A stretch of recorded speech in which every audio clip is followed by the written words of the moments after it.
कर सकते हैं, प्रपत्र को फॉर्म भर सकते हैं। उसके साथ ही नंबर 2 में आता है खतियान रैयत जवाबंदी। रैयत के वंशज स्वयं प्रपत्र 3-1 में वंशावली तैयार कर अपने अंचल के शिविर में जमा करें या निदेशालय की वेबसाइट पर इस वेबसाइट पर जाके अपलोड कर सकते हैं। वही बता दें कि राजस्व रसीद की छाया प्रति स्व घोषणा के संलग्न करेंगे। आपके पास जो जमीन है उनका जो रसीद काट रखे हैं, उस रसीद का फोटोकॉपी लगा सकते हैं। वही चौथे नंबर में बता दें, यहाँ पे लिखा हुआ यदि क्रय या बदलें दान की भूमि हो तो दस्तावेज की छाया प्रति आपने जमीन खरीदे हैं या फिर किसी से बदलें किए हैं या आप दान में लिए हैं तो उनका जो पेपर है उनका फोटोकॉपी लगा सकते हैं।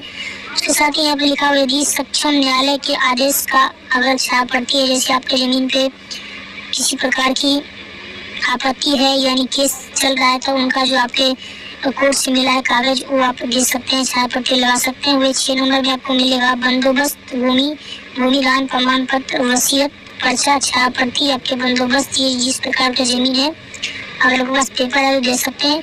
उसके साथ ही 7 नंबर में देखने को मिलेगा जवाबंदी रैयत जीवित तो केवल स्व घोषणा प्रपत्र को देंगे। यानी इनका कहना है कि जो जिनके नाम से जवाबंदी चल रहा है वो अगर जीवित है तो वो सिर्फ प्रपत्र को फॉर्म भर के देंगे, उनके लिए वंशावली की कोई जरूरत नहीं है।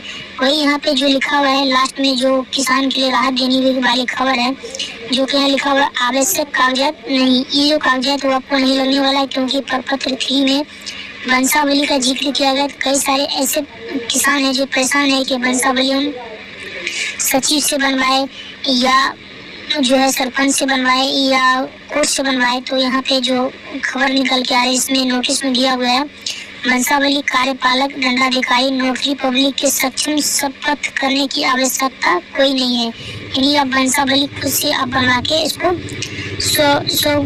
वहाँ पे सिग्नेचर करके आपको स्व प्रमाणित कर सकते हैं। आपको खुद से वंशावली बना के दे सकते हैं, कोई भी दिक्कत वाली बात नहीं है। वही प्रपत्र 3 में कहा गया है कि वंशावली पर संबंधित ग्राम पंचायत के प्रतिनिधि से हस्ताक्षर कराने की कोई आवश्यकता नहीं है। जो आपके वंशावली है उस पे ना मुखिया ना आपको क्या सचिव या आपको जो होता है सरपंच उनका किसी का सिग्नेचर करवाने की कोई जरूरत नहीं है, आप खुद से बना सकते हैं। वही 3 नंबर में कहा गया है कि खतियान का सचिव प्रतिलिपि की आवश्यकता नहीं है। ये जो खतियान है उनका आपका जो ओरिजिनल खतियान है वो देने की कोई आवश्यकता नहीं है, आपको उसको फोटोकॉपी लगा सकते हैं। वही यहाँ पे 4 नंबर में कहा गया है कि किस्तवार प्रकरणों एवं अपने भूखंड पर आपकी उपस्थिति अनिवार्य नहीं है।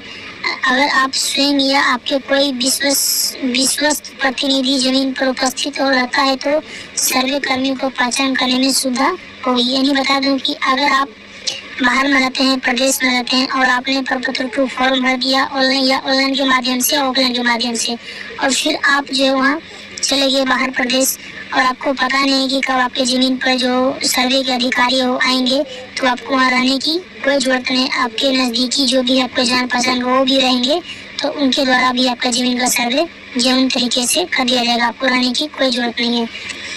खाली आपको जो प्रपत्र को फॉर्म भर के आपको सही जानकारी देना है। साथ ही 5वें नंबर में कहा गया है कि राजस्व रसीद की अद्यतन ऑनलाइन प्रति आवश्यक नहीं है। जो आपका रसीद कट रहा है ऑनलाइन उसका जो है आपको यहाँ पर देने की कोई जरूरत नहीं है। तो इतना सारा जो है किसानों के लिए काफी